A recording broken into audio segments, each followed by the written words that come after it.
Ayan si Kuya, nagpabilad sa init. Mas maganda dito, no?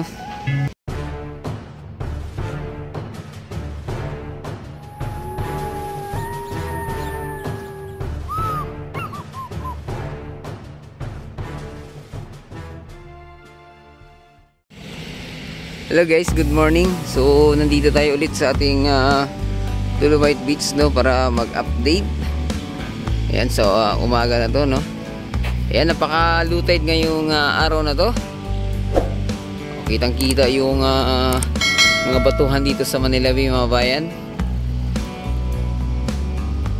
Ayan, so nung hindi pa to tinambakan ng Dolomite dito, hindi ganito yung low tide niya, no. Oh, ito. Tingnan niyo naman yan, no.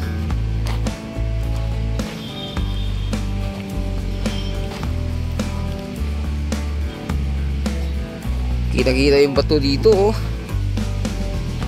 Uy, mayroong traskimir, mga bayan. Mukhang bago to, ah. Ang ganda ng buhangin banda rito. Parang nasa Boracay na to, mga bayan, no.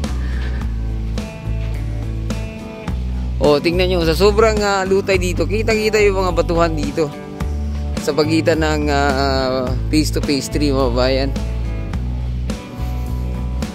O, yun nga lang, pag sobrang lutay, yung mga lumot dito, or yung mga anong tawag nito, yung seagrass, no, na nainitan, nagkakaroon siya ng konting amoy. Siyempre normal lang yan. At yung mga tahong dito na yung nangamatay, no, grabe, oh, sobrang low tide.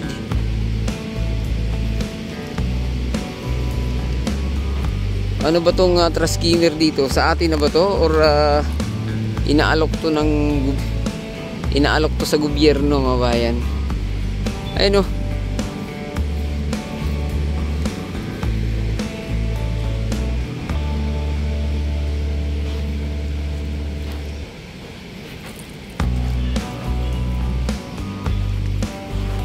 Oh, parang barko na.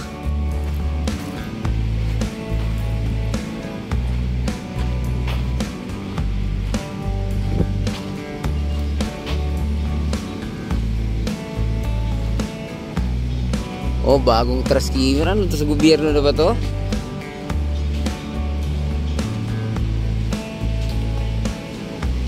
Nakasampa sa Ito yung sinasabi ko, mga babayan, na itong Dolomite, pag hindi ito ulit lagyan ng greasan itong geobags na nandito na harang para hindi natawid ng phase 3 itong ating mga Dolomite.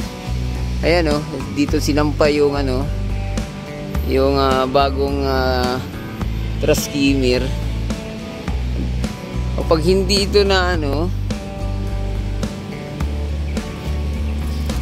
ayan, tumatawid dito yung mga Dolomite papuntang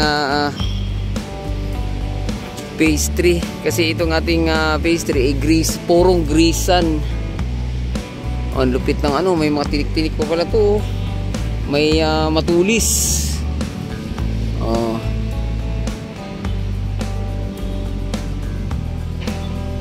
Ayan. Kasi yung laki nitong harang dati, ganun kataas yan, ngayon na flat na lang. Nung bagyo kasing nagdaan, ang lakas ng alon, yan nahampas. Harvester nakalagay, ID harvester pala itong bagong trasboom.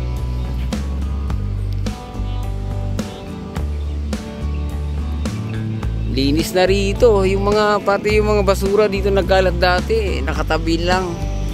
As usual, yung trasboom nandito, no. Yan, kailan kaya mahatak yan?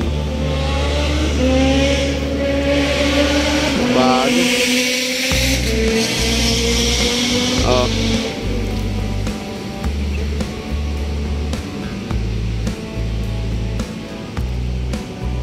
Lutid na lutid, ah.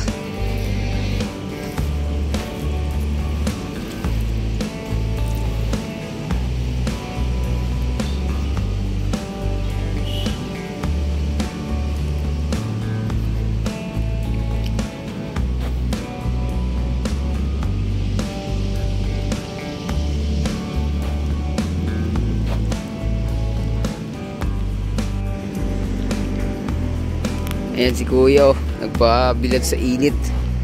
Mas maganda dito, no? Yan, marami ngayong namamasyal dito, ah. Oh, nagja-jogging pa.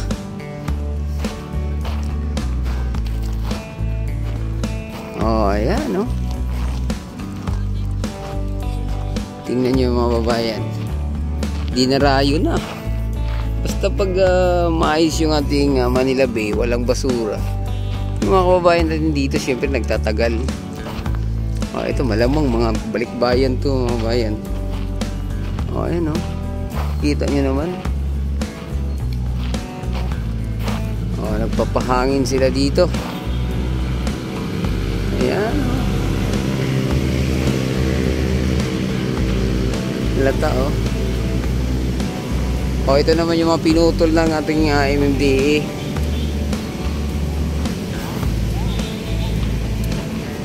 Oh.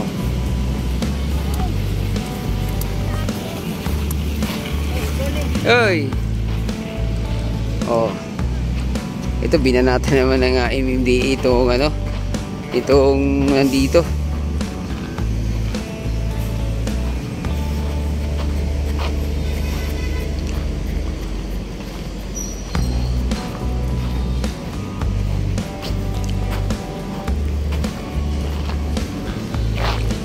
Ang linis na pati dito sa ano mga babayan, sa wall.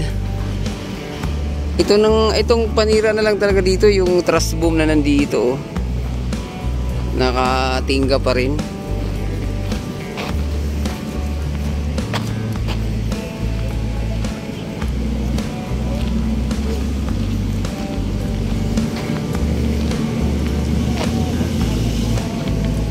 O dun sa part na yun, ang daming ano, yung estudyante nandun, nag-volunteers din ata doon sila, nag-clean up drive, no? Or baka may TC sila.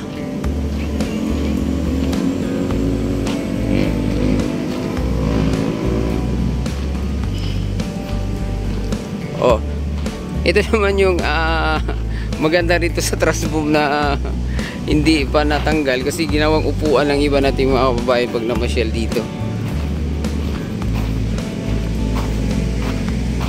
Ayan, mukhang nag-clean up drive nga yung mga estudyante dito para ma-cultural, no? Ayan ko.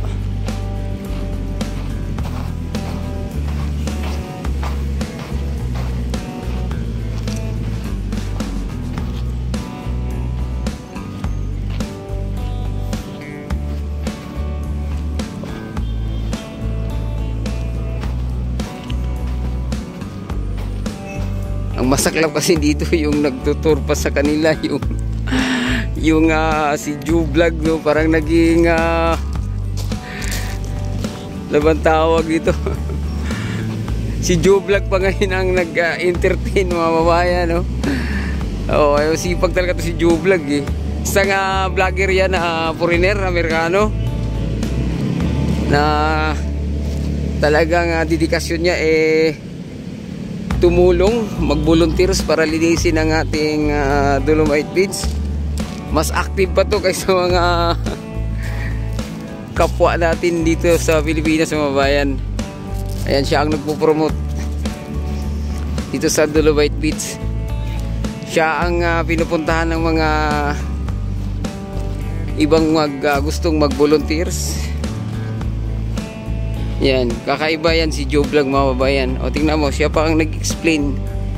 Naging dayuhan ng mga kababayan natin sa kapwa, sa sarili nating bayan. Ayan, o. Ganyan si Joe Vlog. Oh.